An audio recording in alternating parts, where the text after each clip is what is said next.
Your new book, The Moment. Yes. Okay, is your thoughts on the race reckoning that wasn't?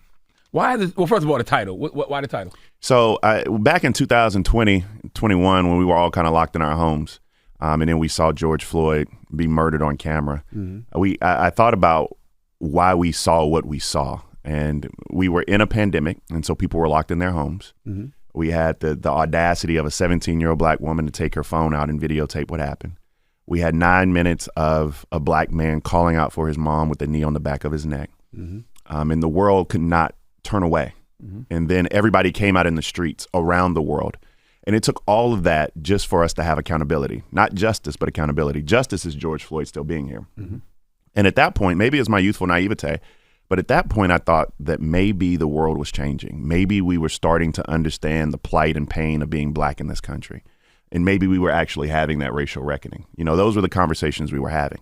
And then shit changed and we went backwards. I mean, we have literally since that point when I thought we were making that change, we have been going backwards. Over 1,600 books banned.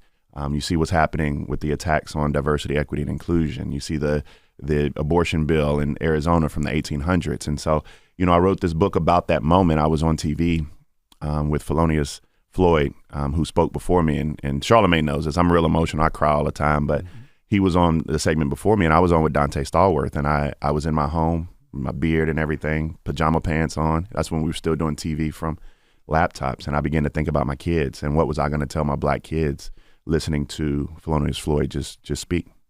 Well, what made you? That's a great point you brought up about how everybody thought things were going to change. What made you have more audacity of hope? The George Floyd situation or Barack Obama being elected? Barack Obama being elected, I thought, was a moment in time because we had gone so far. I remember saying, and I had these conversations. I remember being on call with people like Dick Harpootlian and Michelle Obama when it wasn't many of us who supported the president of the United States, Anton Gunn in South Carolina, then Senator Barack Obama.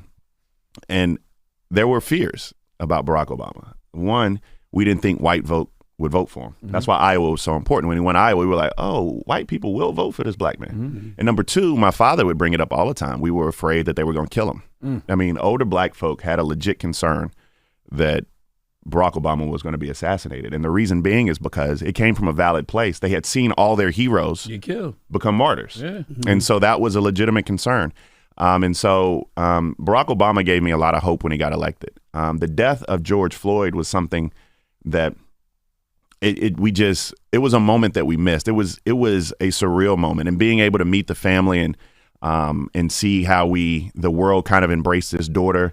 And, you know, God works in mysterious ways because he always uses somebody that you would not imagine to bring people together. And nobody would imagine that the person or the vessel he would use would be George Floyd. And he did.